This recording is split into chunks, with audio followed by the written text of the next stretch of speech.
we saw this car a year and a half ago at the Auto Expo, and we were all pretty excited by the Tata Nexon. In fact, I thought it was the star car of the Auto Expo.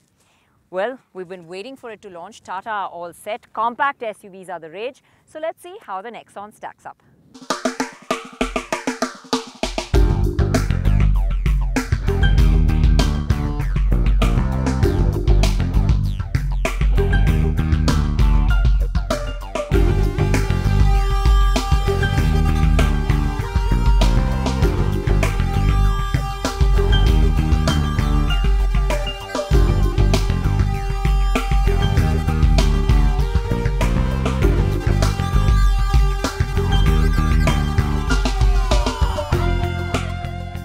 The Nexon will catch your attention when you first see it.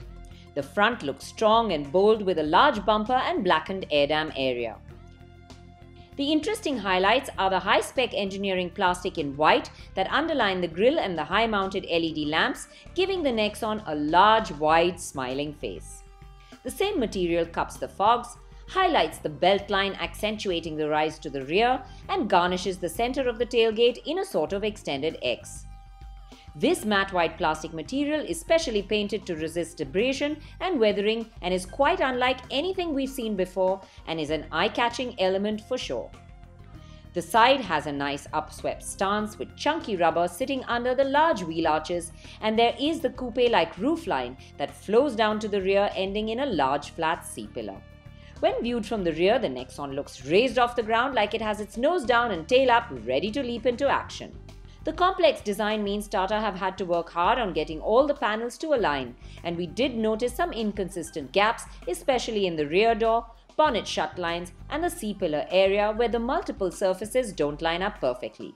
Well, it may not be perfect, but there's no taking away from the fact that this is standout design from Tata.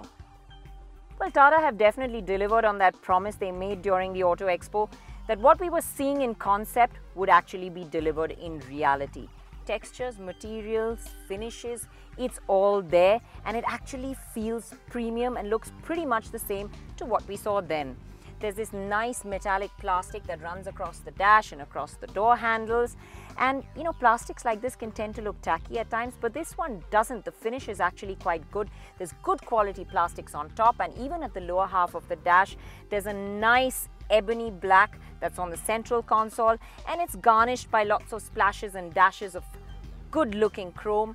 You have the touch screen which floats like the Mercedes system in the center of the console, and as far as storage goes, you have a very large glove box which has a slot for a phone.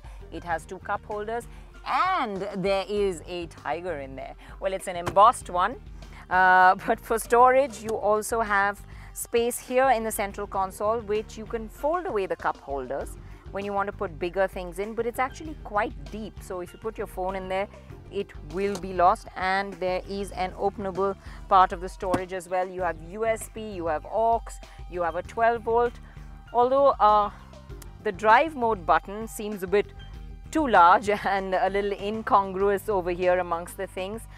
Felt like the button would be for some function that was much larger, but it's just to shift the drive modes. There are some other odd bits as well, like the big blank area between the aircon knobs where you would normally see a display. Also, the touchscreen is a bit too small, and so are some of the buttons on the dash.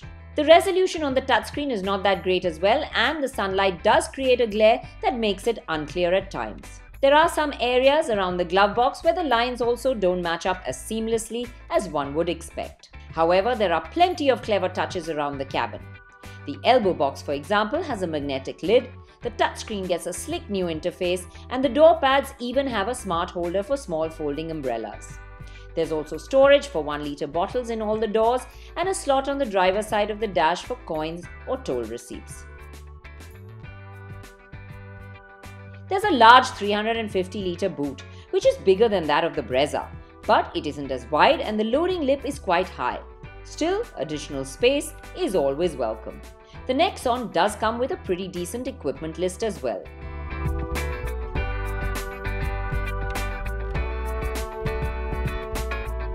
Well, first inspection done, I was itching to get behind the wheel and give the Nexon a go.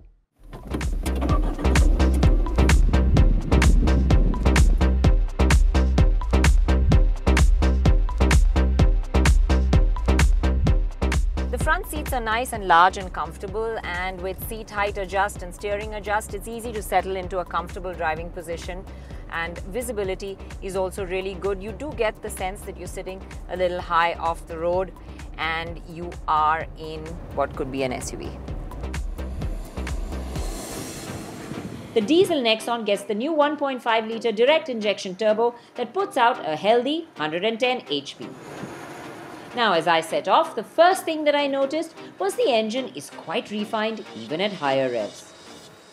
Now, the engine power delivery is very linear. There's no punchiness, but the good thing is that there's no discernible lag as well. So driving in city conditions, the Nexon is perfectly comfortable ambling along, and you won't need to work the gears too much. However, being a 110 HP engine, you expect a bit more. You expect a bit of that diesel punch, which really isn't there. Acceleration is pretty flat, and as you reach the top end, it runs out of steam quite quickly. This doesn't mean that it doesn't get up to reasonable speeds, but what happens is post 4000 RPM you hit a wall, and though the engine does rev to about 4500 RPM, the drop in power leaves the engine struggling beyond a point. What blunts the Nexon's performance is its heavy weight, and to put it into perspective, it's 100 kilos more than a Brezza. Now, there are different driving modes, and if you're in economy and you're ambling around like I am now, you'll find that low-end power delivery is a bit jerky and hesitant. But let's face it, you're saving the bucks, you're saving on gas in this mode. So performance is not what it's all about. Let's get it into the city mode.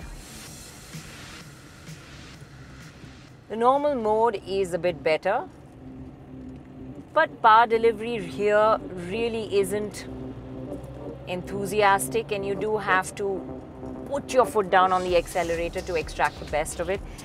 I quite like the sport mode, where responses get much better.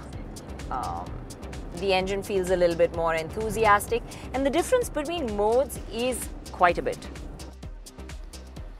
Though sport is really the best mode to drive in, even that doesn't really offer up performance to match its power. And the feeling that I got out on the road was just underlined by the test figures. The 0 to 100 came up in 13.75 seconds, which is just a shade under a second slower than the Brezza. However, interestingly, the Nexon claims back the lead beyond 120 km an hour, which is possibly due to the Nexon's gear ratios being closer stacked than the Brezza's. Talking of gear ratios, Tata's all-new 6-speed manual with that extra gear gives the Nexon an advantage over its rivals, allowing it to cruise brilliantly. It can hold a steady 100 km an hour with the engine turning over at a thoroughly relaxed 2300 RPM. At these speeds, there's little wind or road noise too, which keeps the occupants comfortably isolated from the outside world. The clutch is pretty light, but it doesn't engage smoothly at all times and is snappy. The combination of highway stretches and nice winding sections of road on my route allowed me to get a good feel of how steady the Nexon feels from behind the wheel. The steering is a familiar one. We saw it in the Zest and the Bolt. We liked it there. We like it here as well. And whether you're cornering or whether you're driving down a highway, it gives you good feedback and makes you feel secure. The stiff chassis, impressive brakes and generous grip from the fat tires gave me a lot of confidence through the corners. It doesn't feel as keen to drive as an EcoSport, but you can still enjoy a good section of road. Now, where the Nexon does really impress is in the back seat. Tata has been consistently impressing us with its ride quality, and it impresses us again here in the Nexon. The big, fat, chunky tires just pummel through the roads, very little filters through to the passengers. And though there is a little bit of movement as you pick up the pace or you go over really bad sections of road, honestly, the ride quality is something that you'd be very comfortable with. With the composed manner and 200mm of ground clearance and lots of wheel travel, you really don't need to slow down for potholes. Space in the back seat is actually quite good. There's a good amount of leg room, nice headroom, and it's quite wide too at the back. However, the bench is a bit narrower because it doesn't quite extend to the side of the doors. There's a considerable gap between the seat and the door panels. Still, you can get 3 people abreast here, and the floorboard's flat enough for the third person to have adequate legroom. You even get an aircon vent in the back along with your own blower control, which is a first in this class. However, in the bid to create more headroom, the seat back is a bit too reclined and the hip point a bit low, and that makes the window line feel high. So it's not as quite as open and airy as a Brezza. The Nexon, which goes on sale next month, will come with a choice of 110 HP 1.2-litre turbo petrol in addition to the 110 HP 1.5 diesel we've tested here. This gives customers a wide range of powertrain options to choose from. The knockout punch, however, is expected to be the price, which in true Tata Motors fashion will be very aggressive at launch. Compact SUVs are the rage, but let's face it, this isn't just any ordinary compact SUV. It puts a fresh spin on styling in the segment with its radical coupe-like design, and that's what really sets it apart. But it isn't just style and sharp looks, it's got a lot of substance too. They're the interiors. Yes, they could have been better put together, but the materials are all great and they definitely give you an upmarket feel. The car is surprisingly spacious, and of course there's that excellent ride quality that is just so well suited to our kind of conditions and makes this a very comfortable car to live in. If there's one area we expected a little bit more out of it, it's from the new 1.5-litre diesel that we wanted a little bit more punch from. It's not exciting, but power is adequate. And overall, we think that the Nexon is a package that's one of the best out of Tata Motors stable yet.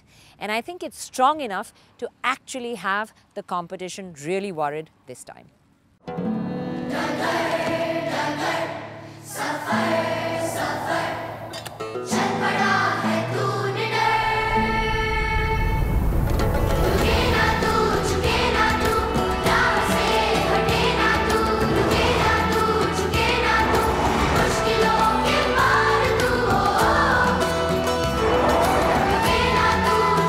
इसी कभी न रुकने वाले जुनून को रफ्तार देता है सर्वो वर्ल्ड क्लास लुब्रिकेंट्स।